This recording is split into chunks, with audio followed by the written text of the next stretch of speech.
Oh, there's one scene, that Kenny motherfucker, the guy that played him, he gets to make out with Jennifer Aniston and then make out with that runaway girl that his sister is. Back and forth and back and forth. I won't say how it happens, but... How do you, like when that happened, like when you were coming on the set that day and they're like, guess what, you're going to get to make out with that girl that's pretty hot and you're going to get to make out with that girl, which is Jennifer Aniston, holy fuck, and you're going to get to go back and forth. I mean, what do? Do you just got like a pillow? Do you have a pillow to push things down that happen? I would literally have to duct tape my dick to my leg so that...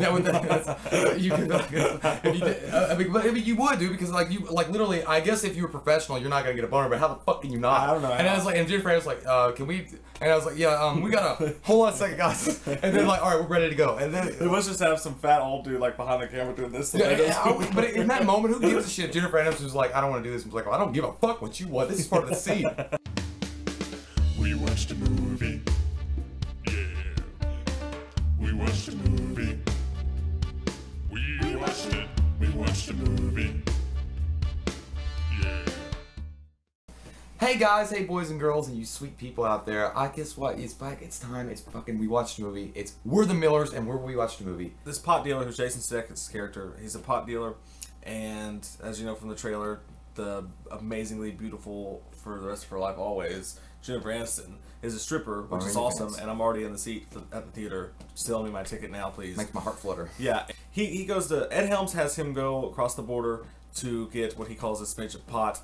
But to make it believable, Jason Sudeikis has to form this fake family of the stripper, a homeless chick, and this dorky kid that lives in his apartment building, and then they go over there and hilarity ensues. Yeah, you know, this movie really focuses on Jason Sudeikis and Kenny for the most part. And actually, Kenny, the kid that played that guy, he's actually a pretty good actor. I mean, I've never heard him before, and I've never seen anything else. That's hilarious. But he's funny as hell, and his timing is good, like his comedic timing. But he looks, like, I guess they cast him, I don't mean to say anything bad, but he looks freaking like an alien. Like, his eyes really, he kind of looks like E.T. I don't know. But it's like, it's funny because they try to make him, they try to develop him as this kind of like a stupid, dorky kid, but a lot of times you feel bad for him in the movie. You're like, God, that sucks, man. It's okay, though. I mean, he's like, I've never kissed a girl. I'm like, it's okay. Everybody in the movie is like really likable. It's that there's no like real assholes. I mean, you're supposed to, I guess, think, I mean, he's a pot dealer and his life's going nowhere and she's a stripper and blah, blah, blah, blah, blah. But this movie is like so unjudgmental. Yeah. That's what I love about it. This movie doesn't judge his character. It doesn't apologize. Cool, man, you're a pot dealer. Oh, cool, you're a stripper. It's not like in the end of the movie they were like, oh, I can't sell pot, it's wrong. And then, no, that doesn't happen. And I especially like what they did with Sudeikis, because Sudeikis to me was more of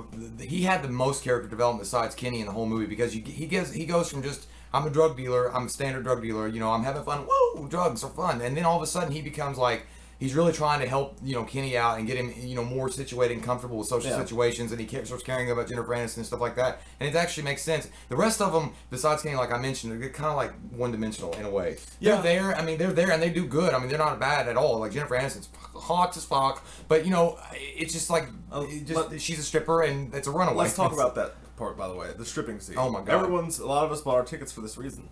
That scene it was worth it. I mean, most of the best highlights are pretty much in the trailer. It's like they don't get too much dirtier with it, which is a little bit disappointing, but it's still, I mean, Jennifer Aniston. Jennifer Aniston is so hot, like she can make a rated PG-13 movie with no tits or whatever. Yeah. So hotter in this movie with the stripping scene, or in Horrible Bosses.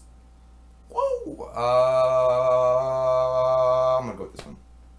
Yeah, right now, because she was still sexual shit. I mean, sexual in Horrible Bosses, but this one was fucking. I mean, you actually saw strip time and like doing like lap dances and shit, and you're like, I wish I was that man. I would take the Horrible Bosses version. Well, there was people in the. I mean, I guess this is the equivalent of those little quick scenes that we got to see. Is like what girls got to experience with Magic Mike. You know, they're like, whoa, even though Magic Mike was good. Yeah, there was guys like yelling in the theater. But they're like, yo. But no, this whole, I mean, what are you going to see it for? Is it funny or not? It's a hilarious movie. You're going to laugh your ball sack off, your bean sack. It better not. It better be attached. Your coin purse is going to be on the floor. You're going to laugh that hard. So, coin purse. Coin purse. Do you have a satchel? God, Jason Sudeikis is one lucky man. You know he's engaged to Olivia Wilde? Oh, fuck yeah. I mean, I'd like to. Yeah, Mike's right. This movie is like perfectly, hilariously, perfectly good. What do you think about him, Jason Sudeikis, in this movie? He's pretty good. I mean, I like him a lot. Actually, I like Sudeikis as an actor. He's pretty good, but I've never really like been like that much of a believer in Sudeikis overall, but this movie made me believe like he can. I've always liked him a bunch. There's never been something that he's done that I've been like, oh my god, that movie is awesome. But I've always like rooted for him. Like, but you know, I mean, like I said, everybody does a great job. It flows well. The story is kind of like it's a typical drug dealing story. I mean, there's nothing special about it, but it's just so funny how they use things. Like there's one scene where they convince Kenny to suck a dude's dick. Yeah, he's an asshole in the movie. Like he's an asshole, but he's a likable asshole. Yeah, I'm gonna give this movie an 8.0. I enjoyed the boobies out of it. And I don't know, it's a funny movie. It's a comedy that's really funny, so go see it. Tits up, 8.5 for me. It's fun, it's exciting, it's not exciting. Well, it is. It's fun, exciting. There's a lot of scenes in it that you're gonna laugh really hard and you're gonna have fun. It's a movie to go drink with and see with your boys or your friends. Even your girlfriend would probably like it, or your wife or whoever, your boyfriend. I don't know what you got, but It's fun for everyone. So our question for you is, Jennifer Aniston, will you date me? hotter in this movie or Horrible Bosses, if you've seen it? Comment below. Yeah, that's a good one. Let us know. I'm Mike. He's Jay. And we'll see you guys next time. Thank you, Captain Planet. Recycle. Hit the button. Oh. Stop fucking the camera. We watched a movie.